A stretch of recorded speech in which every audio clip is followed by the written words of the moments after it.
แล้วก็มีการจัดตั้งขึ้นมาตั้งแต่วันที่26พฤศจิกายน2543ก็มีการมอบทุนการศึกษาให้กับพระภิกษุสงฆ์สามเณรตลอดถึงเยาวชนก็มอบทุกปีในกิจกรรมของวัดช่วงหลังนี้เราก็มอบในวันกตัญญูซึ่งจะมีทุกวันที่26เดือนพฤษภาคมของทุกปีถือว่าเป็นวันชาตการของพระเจ้าติโรกราชแถมกิจกรรมมาหนึ่งที่อยู่ในวัตถุประสงค์ก็คือเราเผยแผ่ธรรมโดยเฉพาะการเผยแผ่ธรรมของสถานีวิทยุสาธารณะจังหวัดเชียงใหม่เป็นงานที่วัดประแดงได้หันประโยชน์ก็คือนำธรรมะมาเผยแผ่ทางสถานีวิทยุให้ท่านทั้งหลายได้รับฟังกันในสังคมเฮาสมัยก่อนวัดเฮาเป็นศูนย์กลางของชุมชนผู้คนก็จะเอาวัดเป็นศูนย์กลางจะมีการประชุมยังก็ประชุมที่ศาลาวัดจะมีกิจกรรมใดๆก็ใช้วัดเป็นที่ทำกิจกรรมบางครั้งพระเขาก็ทำหน้าที่ในการเผยแผ่ธรรมตัวแล้วก็เป็นผู้รักษานอกจากรักษาทางด้านจิตใจคือการญาติโยมแล้วก็ยังรักษาโรคเพราะฉะนั้นพระสมัยก่อนก็เป็นหมอยาไปตัวรักษาใครคือกับคนที่อยู่ในชุมชนก็เป็นทั้งพระก็คือเป็นทั้งครูเพราะฉะนั้นบางทีหลังๆเนี่ยเขาจะมีคำว่าพระครูพระเขาก็ยังมีบทบาทต่อสังคมอยู่คำว่าครูนั่นก็คือหมายถึงผู้สอนพระเขาทำหน้าที่ในการเผยแผ่ธรรมคือกับเยาวชนก็ดีพระภิกษุสามเณรก็ดีอย่างปัจจุบันนี้ด้านการศึกษานั้นเขาก็ยังมีบทบาทอยู่ถึงแม้ว่าจะบ่เหมือนกับในสมัยครั้งพุทธกาลในสมัยครั้งพุทธกาลนั้นผู้ที่เข้ามาบวชก็จะต้องเป็นผู้ศึกษาอยู่ในไตรสิกขาคือศีลสมาธิปัญญาเพื่อจะสรุปรวมในคำสอนในศีลสมาธิปัญญาในหลักของอริยมรรคมีองค์8ก็ครอบคลุมในเรื่องคำสอนตั้งแต่ระดับพื้นฐานระดับกลางจนระดับสูงสุดณวันนี้เราก็ยอมรับกันว่าสังคมไทยเราที่ยอมรับนับถือเอาพระพุทธศาสนามาเขาก็อาศัยวัดซึ่งเป็นศูนย์กลางของชุมชนแต่ณพ.ศ.นี้กิจกรรมที่หน้าที่ของพระสงฆ์เขาทำในบทบาทของการเผยแผ่ธรรมสมัยก่อนนี้เพิ่นจะไปวัดไปวากันเราผู้เฒ่าผู้แก่ก็พาลูกพาหลานไปวัดไปฟังธรรมฟังเทศน์กันญาติมาสมัยเป็นน้อยนี่เพิ่นก็จะหันชาวบ้านเพิ่นไปฟังเทศน์ฟังธรรมก็เป็นวิถีชีวิตแต่ปัจจุบันนี้สังคมของเขาเปลี่ยนไปญาติโยมที่เคยไปวัดไปวาลูกหลานเขาที่เคยพาไปวัดไปวาตอนนี้เป็นละอ่อนรุ่นใหม่ในยุคของพ.ศ. 2563ก็เป็นเด็กรุ่นใหม่เพราะฉะนั้นบรรดาญาติโยมเฮาที่มีอายุทั้ง50-60เนี่ยเขาก็ถ้าทำการทำงานบางท่านเกษียณอายุแล้วก็อยู่บ้านแต่ว่าท่านก็สามารถที่จะฟังคลื่นของสถานีวิทยุเฮาโดยข้อธรรมะเหมือนกับญาติโยมหลายๆท่านที่ใช้ช่องทางนี้ฟังท่านชอบมารายการสถานีวิทยุไหนชอบทุกเจ้าตนใดแนวทางอย่างใดเนี่ยท่านก็สามารถที่จะเลือกทำได้เลือกฟังได้นั่นก็คือการฟังเผยแผ่เพราะฉะนั้นที่เรามาอู้ถึงเรื่องบทบาทในด้านการเผยแผ่ทางพระพุทธศาสนา ณวันนี้วัดต่างๆนั้นจะใช้สื่อวิทยุที่เข้าถึงท่านผู้ฟังได้แต่ว่ากลุ่มเป้าหมายที่อยู่ปัจจุบันนี้เป็นกลุ่มผู้สูงอายุแต่ว่าใช่กลุ่มของเยาวชนนั่นก็แหมกลุ่มหนึ่งทีนี้พระเฮาก็ต้องปรับตัวในการเผยแผ่ธรรมเมื่อก่อนผู้เฒ่าผู้แก่เฮาไปวัดไปว่าตุเจ้าเทศธรรมเพื่อฟังก็กลุ่มนั้นก็จะเริ่มน้อยลงทีนี้เฮาก็มีวิธีการปรับเปลี่ยนในการเผยแผ่ธรรมได้ปัจจุบันนี้อาตมาก็ยังมีความเชื่ออยู่อย่างหนึ่งว่าคลื่นความถี่ของสถานีวิทยุทุกสถานีที่เข้าไปถึงท่านผู้ฟังจะได้ประโยชน์โดยเฉพาะผู้สูงอายุก็มีวิทยุแต่ละคลื่นแต่ละสถานีนี่เป็นเปื้อนใจของท่านอาตมาว่าประโยชน์ก็เกิดขึ้นอย่างรายการของสถานีวิทยุสาธารณะจังหวัดเชียงใหม่ของเฮานี้ก็เหมือนกันหลายท่านก็ชอบหลายท่านก็บ่ชอบมันเป็นสิทธิของท่านผู้ฟังหลายท่านก็บอกว่าฟังเรื่องเดียวกันแต่หลายครั้งก็ทำให้มีความเข้าใจมากขึ้นอันนี้ก็สิ่งที่อาตมาภาพก็มีความภูมิใจว่าสิ่งใดถ้าเป็นความสุขใจเป็นประโยชน์แก่ท่านผู้ฟังแล้วมันเป็นสิ่งที่หมู่เฮาทีมงานการเผยแผ่ธรรมหรือคณะทำงานของสถานีวิทยุเฮานี้มีความภูมิใจอันนี้ก็เกริ่นนำเพื่อท่านผู้ฟังได้ฟังว่ากองทุนพระเจ้าติโลกราชเฮานั้นนอกจากจะส่งเสริมการศึกษาของพระเนนเฮาก็มีการเผยแผ่ธรรมทางสถานีวิทยุและบางครั้งเฮาก็ออกหนังสือเป็นลายสะดวกในนามของกองทุนพระเจ้าติโลกราชอันนี้ก็เป็นเรื่องที่สู่ท่านทั้งหลายได้ฟังในตอนต้นของรายการวันนี้เป็นวันสำคัญของชาติแถมวันหนึ่งวันที่5 ธันวาคมของทุกปีช่วงของรัชกาลที่9ที่พระองค์ท่านยังมีพระชนมายุอยู่นั้นเขาก็ฮ้องว่าวันเฉลิมพระชนมพรรษาแต่ในปีนี้เปิ่นฮ้องว่าวันชาติฮ้องว่าวันนี้เป็นวันชาติแล้วก็เป็นวันพ่อแห่งชาติก็คือเป็นวันเรียกวันคล้ายวันพระบรมราชสมภพของพระบาทสมเด็จพระชนกาธิเบศรมหาภูมิพลอดุลยเดชมหาราชบรมราชบพิตรเพราะฉะนั้นในวันนี้ทางภาครัฐก็ดีภาคเอกชนก็ดีทางศาสนาเฮาก็ดีก็มีกิจกรรมโดยเฉพาะอย่างยิ่งทางรัฐบาลเพิ่นก็มีการเชิญชวนคือหมู่เฮาท่านทั้งหลายนี้เข้าร่วมกิจกรรมอาตมาสังเกตอยู่ว่าตั้งแต่เจ้ามาเนี่ยนะครับก็มีการทำกิจกรรมในส่วนกลางก็ดีในส่วนภูมิภาคก็ดีที่เป็นหลักนั่นก็คือการทำบุญตักบาตรในส่วนกลางนั้นเพิ่นก็ทำทุกแห่งแม้แต่ต่างประเทศก็ทำแม้แต่ต่างจังหวัดนั้นส่วนใหญ่เพิ่นก็ใช้ที่ศาลากลางหรือว่าสถานที่ที่เหมาะสมก็มีการทำบุญตักบาตรนิมนต์พระเจ้าประสงค์ไปรับอาหารบิณฑบาตแล้วก็ในช่วงของแรงๆอย่างวันนี้ก็จะมีกิจกรรมถวายพระพรนะฮะแล้วก็จะมีการจุดเทียนชัยก็จะว่าแถมสักมาเมินเท่าใดนะครับทุ่มกว่าทุ่มประมาณทุ่ม19 นาทีก็จะมีการถ่ายทอดจากสถานีวิทยุกระจายเสียงแห่งประเทศไทยอันนี้เป็นสิ่งที่เฮาท่านทั้งหลายมีความเขาเรียกว่าภูมิใจเพราะว่าประเทศไทยของเฮานั้น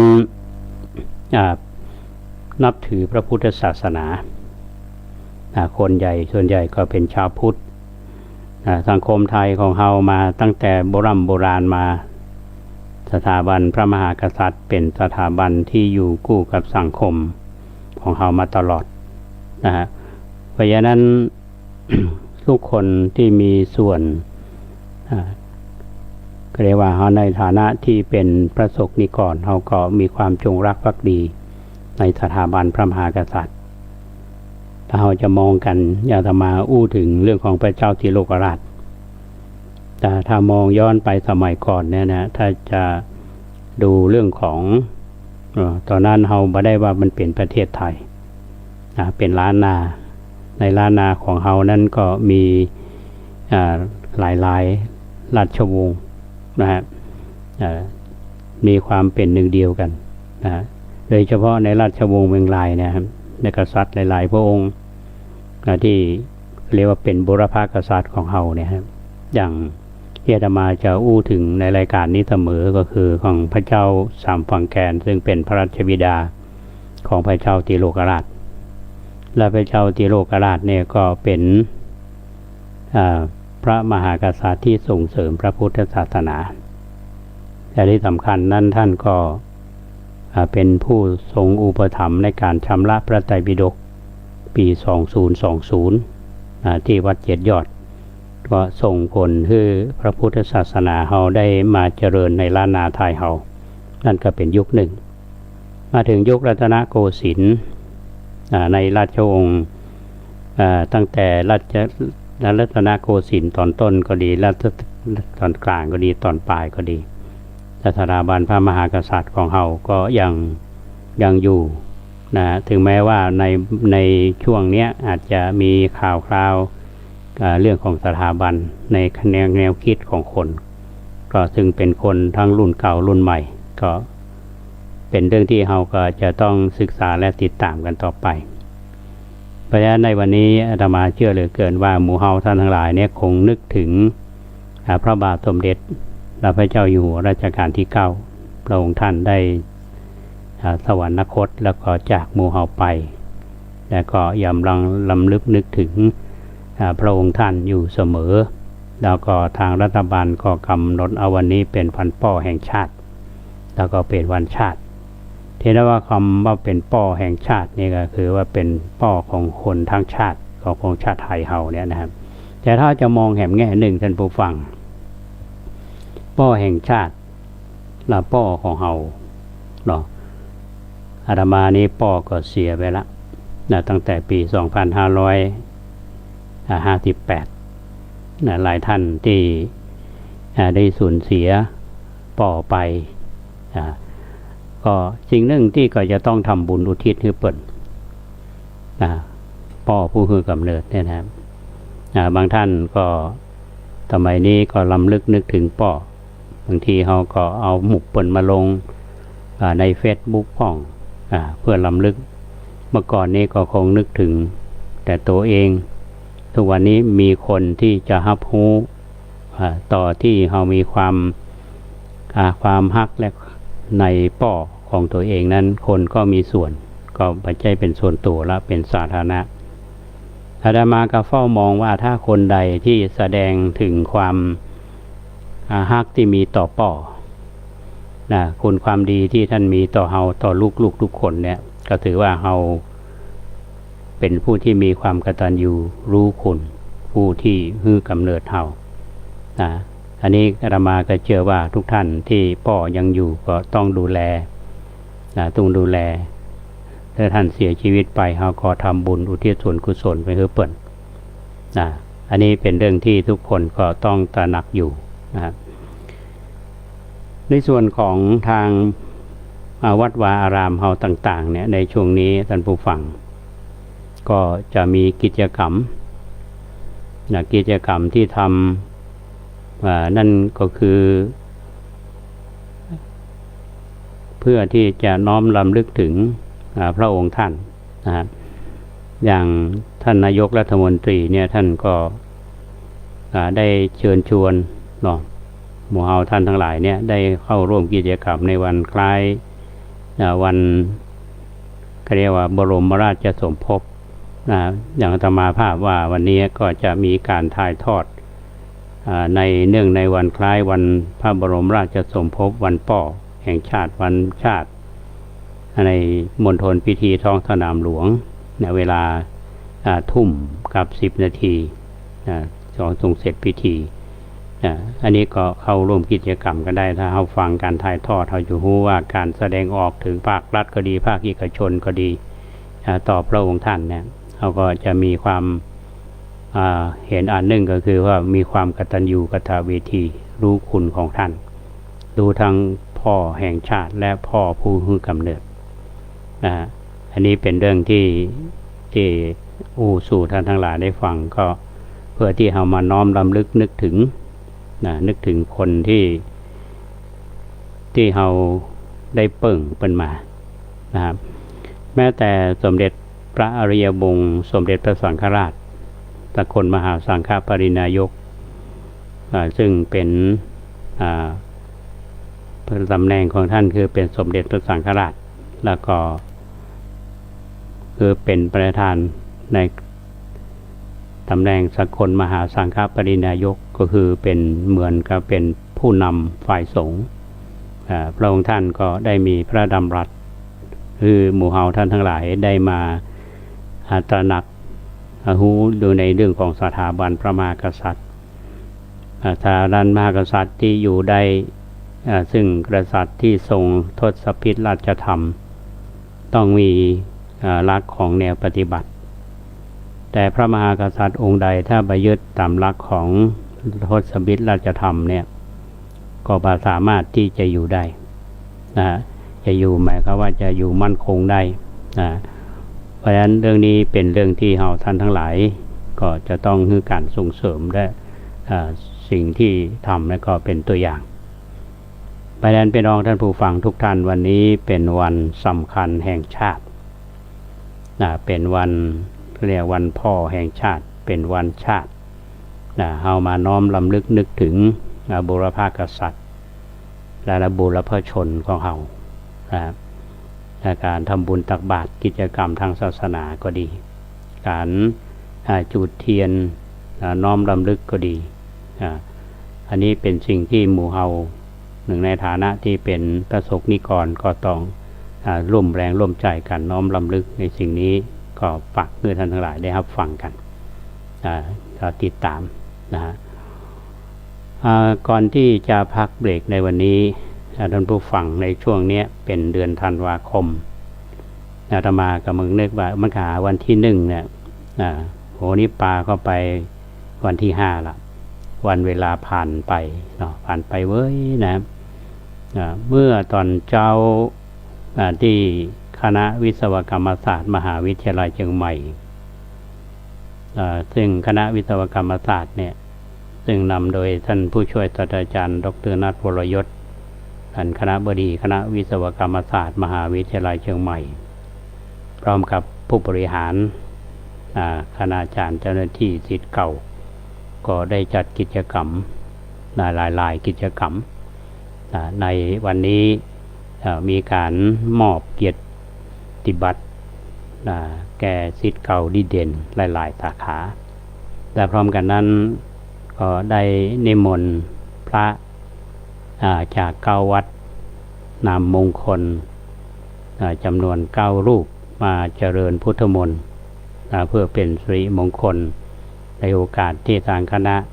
ได้มีการสมโภชพระวิษณุกรรมก็มีพิธีพราหมณ์ในตอนบ่ายอาตมาภาพ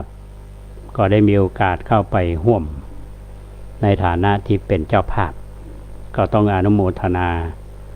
ไปยังคณะวิศวกรรมศาสตร์เป็นอย่างยิ่งที่ให้เกียรติอาตมามาได้นิมนต์ไปเจริญพุทธมนต์แต่นิมนต์ไปเป็นเจ้าภาพร่วมกันก็ด้วยเหตุที่ว่า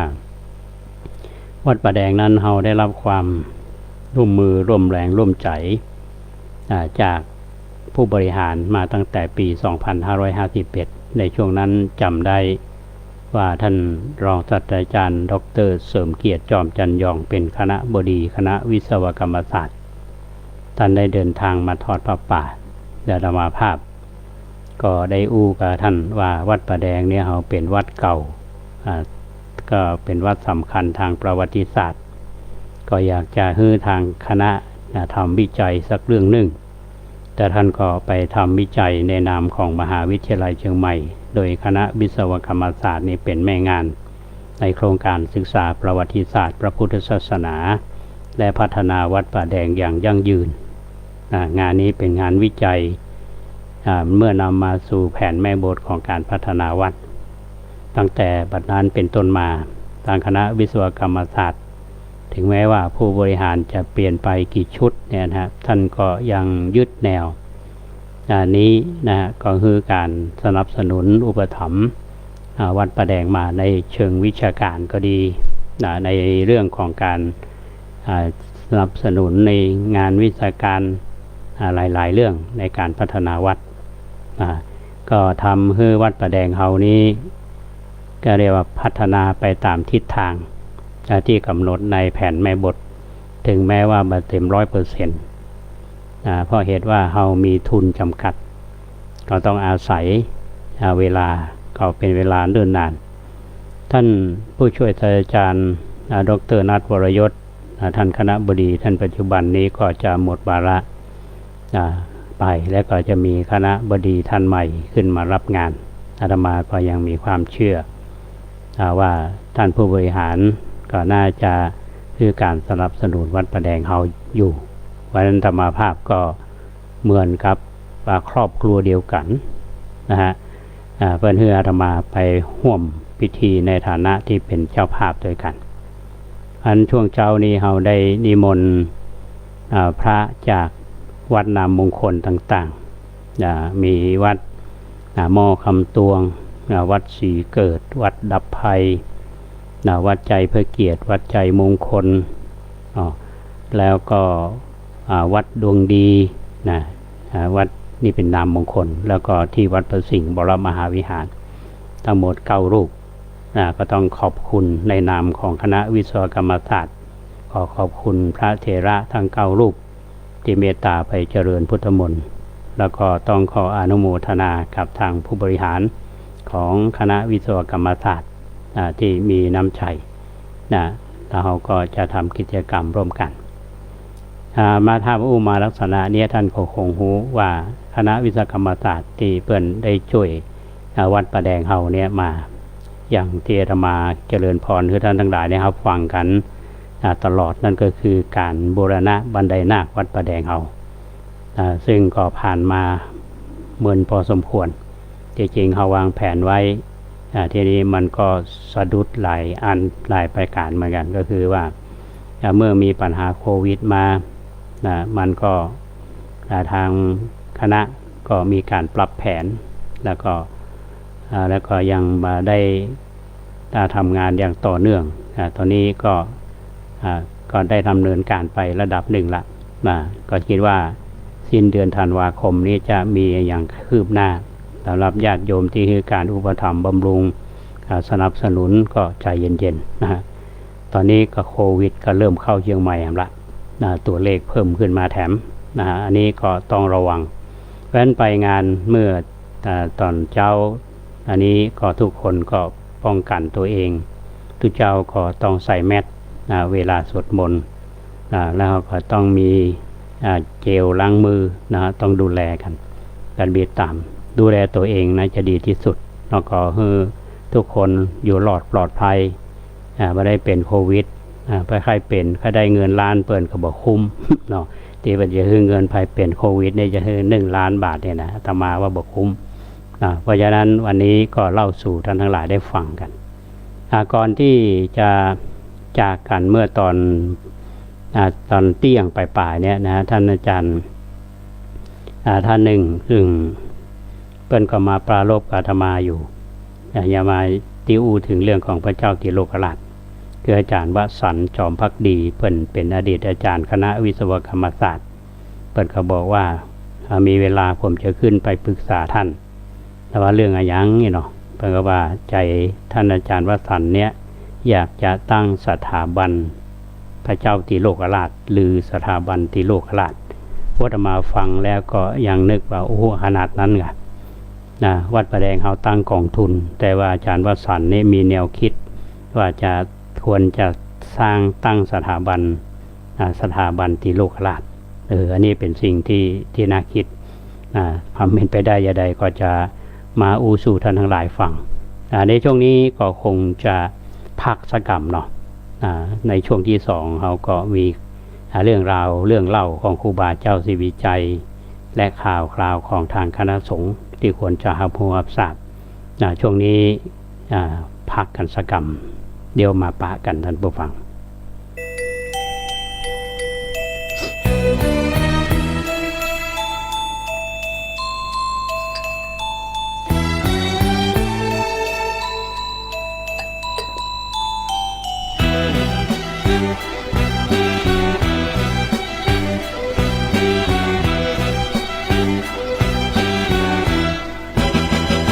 ทิติยานังทิติภูตังทิติธรรมัง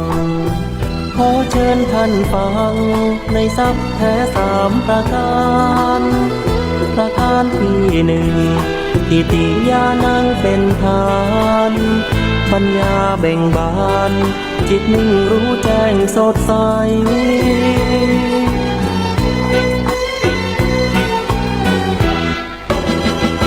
ทิติภูตังบอกต่อให้ฟังประการที่2รู้เห็นเรื่องรองจิตพ้นจำกัดเงื่อนไขมุมมองทุกสิ่งรู้แจ้งความจริงแบบไหน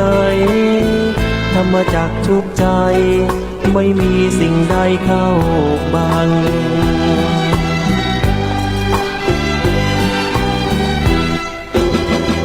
ประการที่3ทรัพย์นี้งดงามหนักหนาพระท่านบอกว่าก็คือทิติธรรมังธรรมเดิมที่แท้พ้นจากสังขารธรรมจิตว่างเลิศล้ำหรือสุญญตานิพพาน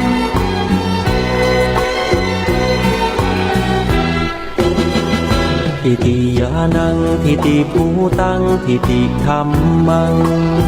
พระธรรมปลูกฝังชาวพุทธรู้เห็นประสานอานาปานสติ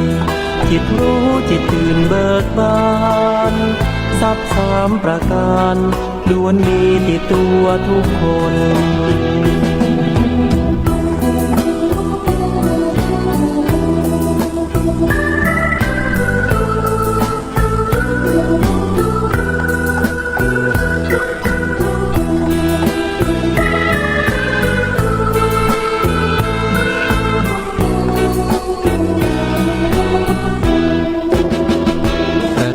ที่3ทรัพย์นี้งดงามหนักหนา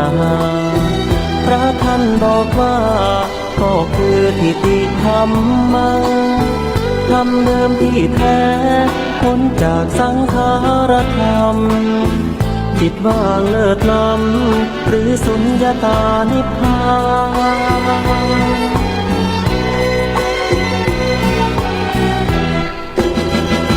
ทิติยานังทิติภูตังทิติธรรมังพระธรรมปลูกฝังชาวพุทธรู้เห็นประสานอานาปานสติจิตรู้จิตตื่นเบิกบา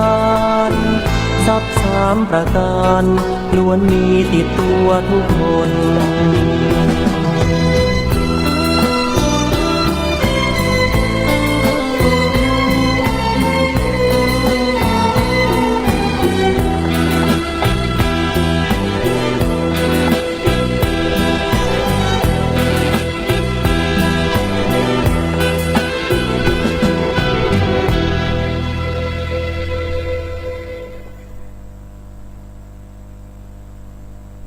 ผู้ฟังกำลังฟัง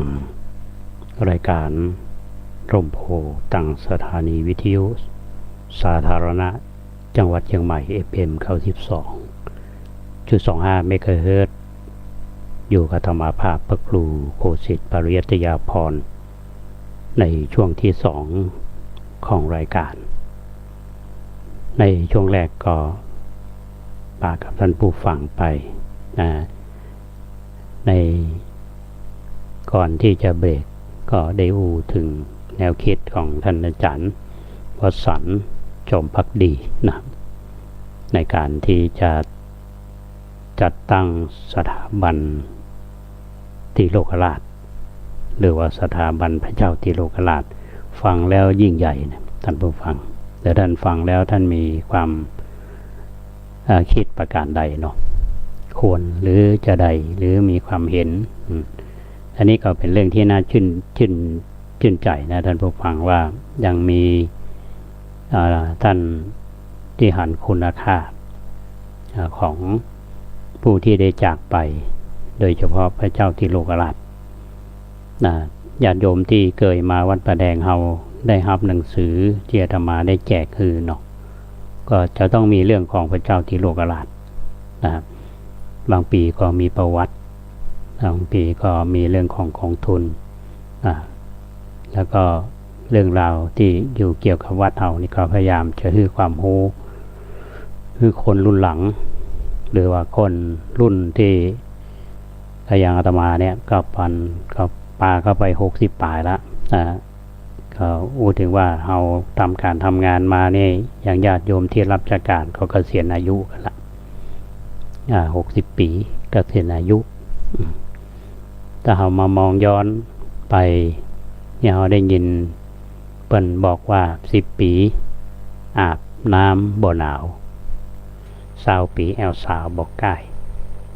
30 ปีบ่นายสงสาร40 ปียาการหมดฟ้าผ่า50 ปีสาวน้อยด่าบ่เจ็บใจ60 ปีไอเหมือนฟานโขก70 ปีบ่หกเต็มตัว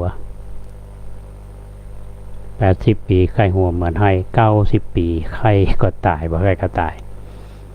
ยาดามานี่60เกือบ70แล้วท่านผู้ฟัง60 ปีบ่หกเต็มตัว70 ปีนี้ไข้หัวเหมือนให้ก็มีผู้สูงอายุหลายท่านที่การในการดำเนินชีวิตแล้วก็มีแนวในการปฏิบัติมาเพื่อนก็แชร์นะก็คือคนที่สูงอายุเนี่ยหนึ่งในจำนวนนั้นก็คืออาตมาภาพจะต้องดูแลสุขภาพหมอเพื่อนก็บอกนะยาอาตมาเนี่ยเวลาไปหาหมอนี่หมอจะต้องสอนอาตมาหรอก บางทีมันก็ต่อแหงเหมือนเนอะบางทีเขาลืมกินยาว่าทำไมต้องลืมบางทีก็ว่าแหงเหมือนกันบอกว่าคือถ้าหมอแนะนำแล้วนี่ท่านมาปฏิบัติตามมาท่านมาต้องมาหาหมอ เจอเหมือนกัน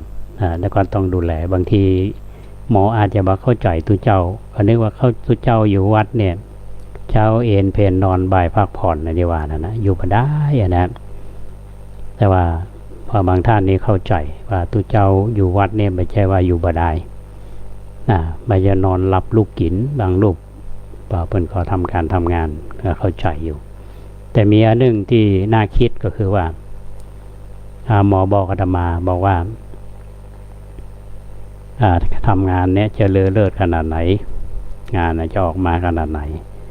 มันช่วยอะไรท่านไม่ได้นะต้องจัดลำดับความสำคัญใหม่เงินท่านว่าจะต้องว่ามองดูเรื่องสุขภาพมันก็แต่เนาะอย่างเมื่อเจ้านี้มาเลี้ยงบรรเพนขันสุยะอดีตผู้ใหญ่บ้านหมู่14มากับลูกสาวคุณพิศนาพโลสินแล้วลูกเขยคุณชายพโลสินมาทำบุญเพราะว่าช่วงนี้มาเลี้ยงบรรเพนก็ต้องอยู่ในความดูแลของหมอบางทีฝันถึงพ่อพ่องพันถึงแม่พ่องฝันถึงหลายๆคนแล้วก็มาทำบุญแล้วก็สบายใจละธรรมากำมัดไม้มัดมือฮือกำลังใจอันนี้ก็คือเป็นการสร้างกำลังใจเหมือนกันเพราะคนเฮานี่ทำงานเพื่อครอบครัวเพื่อบ้านเพื่อเมืองมานักบ้านปลายแห่งชีวิตเนี่ยก็ดูแลซึ่งกันและกันอันนี้ก็ท่านผู้ฟังได้เข้าถึงช่วงเวลาที่มีอยู่เนี่ยท่านผู้ฟังธรรมาภาพก็ขออนุญาตน กลอนที่หลวงพ่อพุทธทาสท่านได้แต่งเอาไว้อาตมาก็นำเอาอากาศนี่หลายเตือแล้วเหมือนกันวันนี้เรามาฟังหันเตือแล้วเราก็ฟังเรื่องครูบาต่อเพิ่นบอกว่าเขามีส่วนเลวบ้างช่างหัวเขา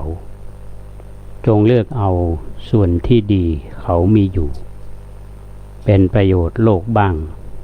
อย่างน่าดูส่วนที่ชั่วอย่าไปรู้ของเขาเลยจะหาคนมีดีโดยส่วนเดียวอย่ามัวเที่ยวค้นหาสหายเอ๋ยเหมือนเที่ยวหาหนวดเต่าตายเปล่าเลยฝึกให้เคยมองแต่ดีมีคุณจริงอันนี้เหมือนพ่อเพิ่นก็สอนเฮาเฮามองโลกในแง่ดี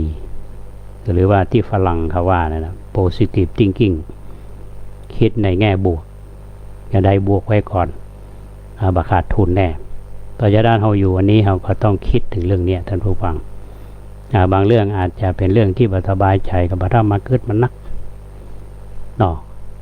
คิดเชิงบวกก่อนนะครับแล้วเขาก็สบายใจ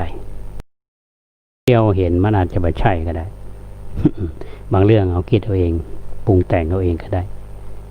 อย่างเรื่องครูบาศรีวิชัยเนี่ยท่านผู้ฟังคงฟังอาตมามาเนี่ยก็คงจะเอาได้ศึกษาบางเรื่องเนี่ยนะเอาได้เรียนรู้จะได้ว่าชีวิตของท่านเนี่ยมาจากคนบ้านนอกเป็นทุกเจ้าบ้านนอกแล้วก็วิธีคิดของท่านก็มีความเชื่อมั่นในตัวเองแล้วก็ศึกษาเรียนรู้โดยตัวเองก็เหมือนกับว่าศึกษานอกระบบแล้วก็มาอยู่ในท่ามกลางของคนเมืองที่มีความเจริญสังคมมีความซับซ้อนยิ่งมาอยู่ในเมืองเชียงใหม่เฮาเนี่ยก็มีเจ้ามีนายเนาะมีพ่อค้าประชาชนมีสิ่งนั่นที่ท่านมุ่งมั่นก็คือการทำคุณงามความดีสร้างวัดเพราะนั้นศิษย์ของครูบาเนี่ยจะสร้างวัดเอามาวัดสวนดอกวันก่อนเนี่ยมาไปประชุมทางที่เราทำงานอยู่มหาจุฬาเนี่ย25 ปีนะแต่ส่วนเราไปทำงานเนี่ยเราก็ไม่ได้ไปเดินดูนะวันนั้นเราไปเดินดูถ่ายรูปแล้วก็นึกถึงว่าถ้าวิหารหลังนี้ถ้ามีครูบาเจ้าสร้างเนี่ยนะเขาก็ไม่ได้ใจกันนะแล้วก็ยังเชื่อมโยงไปถึงว่าช่วงที่ตุเจ้าท่านพระมหาสุมาณะมาสร้างวัดสวนดอกเนี่ยก็มาจากไหนมาจากวัดพยืนละปูนอาตมาก็วันก่อนนี่ก็ไปวัดพยืนเราตั้งใจว่าจะนำมาเล่าท่านทั้งหลายได้ฟังกันก็รอสักพักหนึ่งเนาะก็เป็นเรื่องที่น่าศึกษาไปที่หั่นก็เป็นผลงานของครูบาเจ้าศรีวิชัยเหมือนกันมาที่วัดพระธาตุหริพุนชัยก็เช่นเดียวกันอาตมาไปนี้ทุกครั้งไม่ได้สังเกตท่านผู้ฟังไปเตือนนี้มีศาลาอยู่มุมพระวิหารพระนอนเพิ่นเขียนว่าเป็นที่ครูบาเจ้าศรีวิชัยมานั่งกรรมฐานตอนที่ถูกจองจำอยู่ในวัดพระธาตุหรือแม้ว่าถูกกักบริเวณก่อนที่จะนำไปสอบสวนที่กรุงเทพที่เจอที่ก่อนไปที่ไหนนี้มันจะมีเรื่องราวของครูบาเจ้าศรีวิชัยอาตมาก็จะค่อยมาเล่าท่านทั้งหลายได้ฟังกันฟังกายกันเตื้อเนาะทีนี้เรามาดูกันวันก่อนเนี่ยอาตมาได้อู้ถึงเรื่องการอาพาธของครูบาอาพาธนักเนี่ยต้องปิกไปวัดบ้านปังปีกไปหมอดีๆที่ไหนเนี่ยเปิ้นขอมารักษาเนาะอย่างเจ้าเมืองละปูนเนี่ยเปิ้นก็ถือว่าเป็นคนเจ้าคู่ครองนครเมืองละปูนเชียงใหม่ก็เกิดเติงถึงความดีของครูบาถึงแม้ว่าจะไปอยู่บ้านป่างการเดินทางมันจะไกลขนาดไหนมีหมอฝรั่งเนี่ยก็ได้ ไปรักษาครูบาเหมือนกันเป็นห้องว่าหมอฝรั่งจากเชียงใหม่ท่านอาจารย์อนันต์พุทธธรรมโมเนี่ยเป็นได้เล่าไว้หนังสือ ว่าไปเยี่ยมดูครูบาซึ่งเจ้าจากคำกระจรศักดิ์เนี่ยเจ้าเมืองละปูนเนี่ยเพิ่นก็นิมนต์หมอเนี่ยไปเพื่อนเป็นคณะผู้ก่อตั้งโรงพยาบาลแมคคอมิกเนี่ยหรือว่าและโรงพยาบาลลูกเลื้อนแมคเคนที่ชาวบ้านเขาฮ้องกันว่าหมอคอตหรือปอเลียงคอตนะครับท่านไปหาครูบาหมอคอตนี่นะครับก็ขยันขยอคือครูบาเนี่ยได้ฉันยาแต่ครูบาเปิ้นประชันแล้วหมอเปิ้นก็ขู่ครูบาคนนอนแซวแล้วขู่อยู่เลยเนาะลุกขึ้นมาก็ไม่ได้ละหมอบอกว่าถ้าประชันยาเนี่ยมีตังเดียวเท่านั้นคือตายวันครูบาก็บอกหมอคอดว่าอย่าว่าแต่อาตมาหมอก็ตายเหมือนกันนะแต่ว่าหมอจะเป็นหมอที่วิเศษจะใดก็หลีกหนีความตายไปบ่พ้นป้อวิสีแสนอุ่นตอนนั้นน่าจะเป็นสามเณรหรือว่าอาจจะเป็นทุเจ้าหนุ่มๆนี่ก็ได้แล้วก็เล่าว่าในที่สุดนี่หมอพลังคือหมอคอดเนี่ยก็ได้เอายาตาจนหัวลิดชีดวงลุดออกมาทั้งยวงเลยระวังรวมทั้งหูรูดทวารหนักตัวจึงเนี่ยคืออุจจาระเปิ้นไหลออกมาบยุดแล้วก็ผอมเหลือแต่กระดูกนะอย่างเที่ยวหวานหูบเปิ้นนะหูบครั้งสุดท้ายนะที่ใส่กรอบเนี่ยถ้าท่านเคยเห็นในหนังสือหรือว่า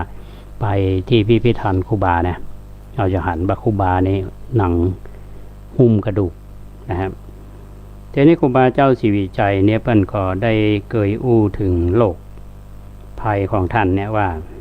เป็นบอกว่าเฮาเนี่ยเป็นโลกกรรมนะมาตั้งแต่อดีตนะผ่านมันมีกรรมมาตัน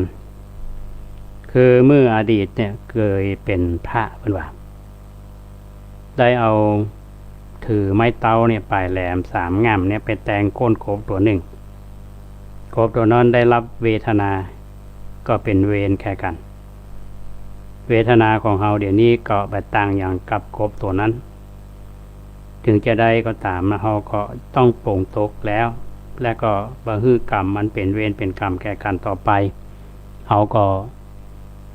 หวังเฮือได้สิ้นภพสิ้นชาติแล้วก็เฮือได้มาเป็นพระโพธิโลกรูปหนึ่งในวันข้างหน้าแล้วเราก็จะละสังขารในเดือนนี้แล้วขอให้ท่านทั้งหลายดูความวิปริตของท้องฟ้าคือเป็นสัญญาณอันนี้ครูบาเปิ้นอู้กับลูกศิษย์ล็อกหาตรงนี้ท่านผู้ฟัง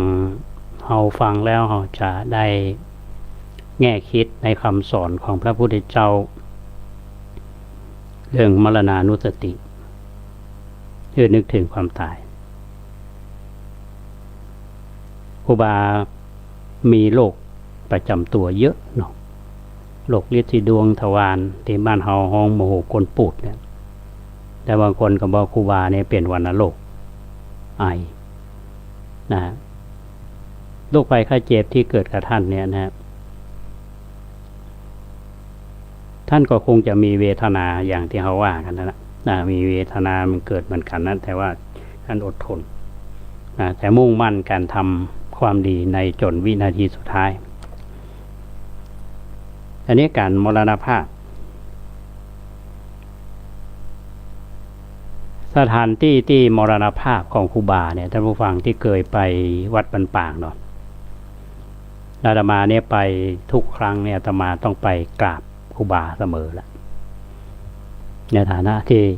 อย่างครูบาไปชีดวัดโป่งหงไม่ใช่อาตมาว่าหลานครูบาไม่ใช่หลานกะเหรี่ยงโมเนาะเพราะว่าเพื่อนคนที่เกิดเมืองลี้เราจะต้องไปไหว้ทุกครั้ง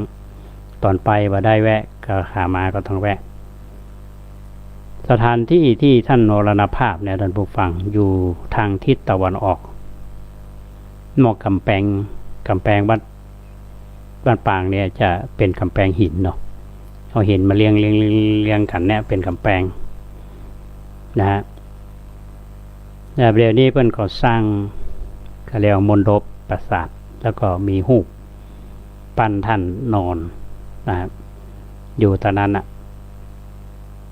แล้วก็จะมี อาจจะเป็นที่ทิ้งของถ้าว่าเป็นส้วมนี่คงบ่จริงนะเพราะว่าครูบาเปิ้นลูกบ่ได้นะเปิ้นเขาว่าเฮาบ้านเฮานี่ฮ้องว่าติดเตียงเนาะติดเตียงครูบาท่านมรณภาพตรงนั้นทีนี้ใจของครูบาเนี่ยเปิ้นก็บอกว่าเมื่อท่านมรณภาพเนี่ยใจท่านในบ่อยากจะเอาศพของท่านไว้ในเขตพุทธวัดคือในวัดแล้วก็ใจเพื่อนนี่บ่อยากจะเอาศพของท่านเนี่ยไปไว้ทางทิศตะวันตกเดี๋ยวท่านที่เคยไปวัดบ้านปางนะปัจจุบันเนี่ยนะจะได้ว่าอาตมาไปมาเมื่อเดือนก่อนเนี่ยจะเห็นความแปลกก็คือว่าครูบาเขาปีเนี่ยเพิ่นได้สร้างมณฑปที่ไว้ศพเนาะเป็นไว้ศพที่ต่างคืนของวัดเนี่ยแล้วต่อมาเนี่ยกรมศิลปากรในเพิ่นฮื้องบประมาณปี2563เนี่ยคือทางวัดได้บูรณะใหม่ก็จัดขึ้นเพราะฉะนั้นศพของครูบาเนี่ยเพิ่นก็นำมาเรียกว่ามาปฏิสถานไว้นะก็เป็นเวลาก็ประเมินเท่าใดนะประมาณสัก1 ปีถ้าว่าอย่างนั้นนะครับทีนี้การมรณภาพของครูบาเนี่ยท่านผู้ฟัง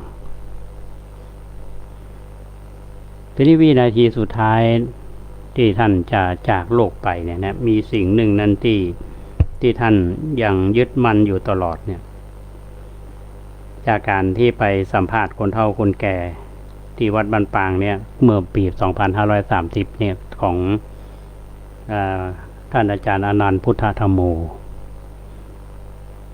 อาจารย์อนันต์นี่ก็มรณภาพเลยเหมือนกันนะท่านผู้ฟังมรณภาพวันเดียวก็เอาศพไปฝังเลยนะท่านก็มีคุณนะท่านก็เล่าไว้ในหนังสือก่อนว่าวาระสุดท้ายของครูบาเจ้าศรีวิชัยเนี่ยเป็นลูกศิษย์คนหนึ่งนะเพราะว่าครูบาตาคันทวังโสเป็นอยู่วัดผาลาดไม่ใช่ผาลาดพระครูธีระนะผาลาดอำเภอเสริมงามจังหวัดลำปางก่อนที่คอยอุปถากท่านตอนนั้นเพื่อนอ่านธรรมเทศนาคือฟัง4 ผูกที่ 1ก็คือธรรม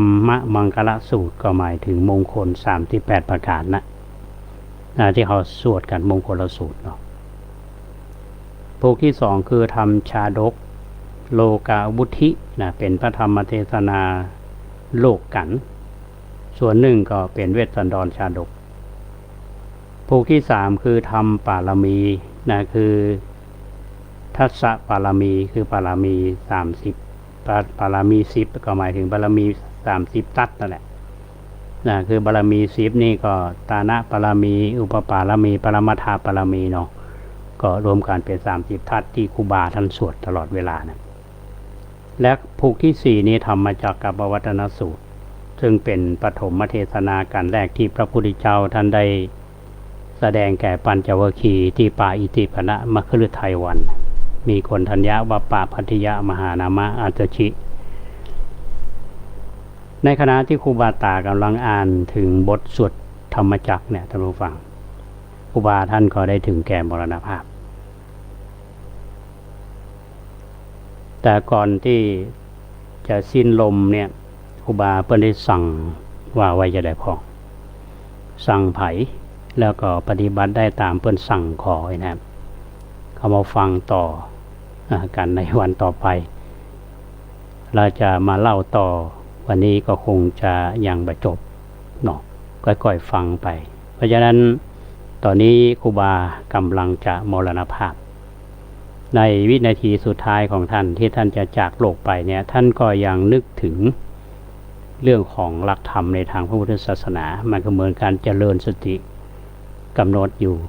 กำหนดลมหายใจเพราะฉะนั้นในขณะที่ครูบาตาอ่านธรรมเนี่ยท่านก็คงจะกำหนดลมหายใจเนาะ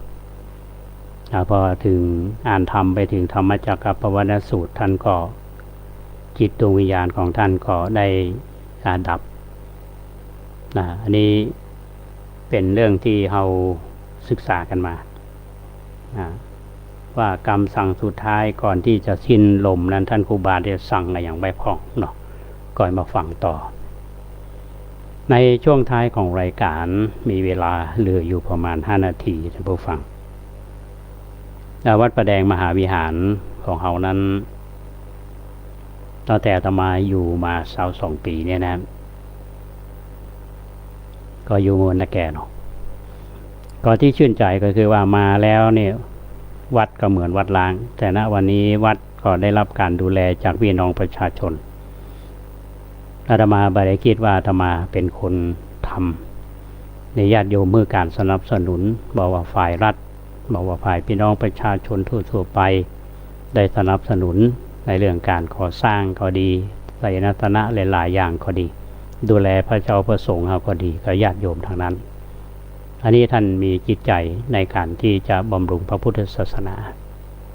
อาตมาก็พยายามที่จะทำมาอย่างให้มันเป็นประโยชน์แก่สังคมในชีวิตที่เหลืออยู่เขาก็มองว่าชีวิตเขาจะเหลืออยู่แถมสักกี่วันสักกี่เดือนก็เตือนใจตัวเองอยู่เสมอว่าตราบเท่าที่เขามีลมหายใจเนี่ยเขายังอู้ได้เดินได้ทำงานได้เนี่ยเขาก็พยายามจะทำก็ทำสิ่งที่เขามันดีที่สุดที่เขาจะทำได้ในขีดความสามารถของเขาที่มีอยู่นะเพราะฉะนั้นการพัฒนาวัดก็ยังจะต้องมีก็ต้องอาศัยญาติโยมแหละโดยเฉพาะบันไดนาควัดประแดงเราเนี่ยนะเราก็ต้องมีการบูรณะตามที่เราได้ประกาศไปญาติโยมหลายท่านก็อาจจะสงสัยนะและญาติโยมหลายๆท่านที่ท่านสละทรัพย์มาขอให้ท่านสบายใจว่าที่ท่านนำมาบริจาคให้กับทางวัดนั้นอาตมาจะดำเนินการไปตามที่ท่านประสงค์อย่าบอกให้ท่านทั้งหลายได้ผิดหวังนะว่าสิ่งที่เราทำลงไปนั้นมันจะเป็นประโยชน์แก่คนที่มาทีหลังที่รุ่นเราเมื่ออาตมามาอยู่วัดประแดงเนี่ยไปอ่านประวัติและการสร้างขึ้นไดนาคเมื่อก่อนนี้เป็นขึ้นไดนาคบ่เต็มตัวน้อยๆแล้วก็แห้งแล้งสมัยนั้นนะปัจจุบันนี้มีการบูรณะมาเมื่อปี2520นะ2563แล้วก็จะต้องบูรณะแทนก็ต้องอนุโมทนามาอย่างคณะวิศวกรรมศาสตร์ที่ท่านปวารณาไว้เดี๋ยวออกแบบเมื่อออกแบบเรียบร้อยแล้วเราก็จะต้องดำเนินการขออนุญาตจากทางคณะสงฆ์แล้วก็แจ้งไปทางเทศบาลตำบลสุเทพในฐานะที่เป็นองค์กรปกครองส่วนท้องถิ่นตามระเบียบนั้นการก่อสร้างอาคารสถานที่ของวัดวาอารามต่างๆทุกวันนี้เราก็ต้องรายงานแจ้งให้กับทางเทศบาลถึงแม้ว่ามันจะบ่มีกฎหมายโดยเฉพาะกันแล้วแต่นี่ก็ปฏิบัติตามระเบียบของกระทรวงมหาดไทยเพราะฉะนั้นวันนี้เราก็สร้างสิ่งที่มันถูกต้องตามระเบียบของคณะสงฆ์และทางฝ่ายบ้านเมืองและญาติโยมหลายท่านก็คงจะเข้าใจบางทีมันจ้าเพราะอะไรอย่างอันนี้ก็ต้องทำความเข้าใจเพราะฉะนั้นสิ่งที่จะเกิดขึ้นนี้ก็เกิดเพื่อหมู่เฮาที่จะมาใช้สถานที่แห่งนี้เป็นที่บำเพ็ญกุศลสร้างบุญสร้างกุศลแล้วก็เป็นที่พึ่งของคนต่อไปในอนาคตอนุชนรุ่นหลังเฮาก็จะได้มาใช้บำเพ็ญประโยชน์